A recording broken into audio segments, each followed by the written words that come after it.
Matapos ma-sideline ni Donovan Mitchell sa bench ng Cavs, ay ito na sa ngayon muli na siyang nagbabalik para sa Cleveland, na kung saan siya pa nga ang game winner dito sa kanyang dalawang free throw attempts. Naipasok niya nga ito at nakagawa nga ito ng 12 points, 8 assists, at meron nga siyang 3 rebounds.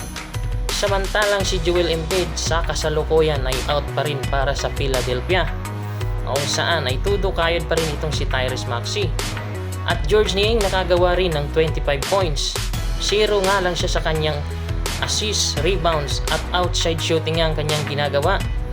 Tyrese Maxey gumawa rin ng 16 points, 11 assists and 12 rebounds. Todo effort nga ang ginagawa ng kanyang kupunan upang hindi tuluyan magbakasyon ngayong season.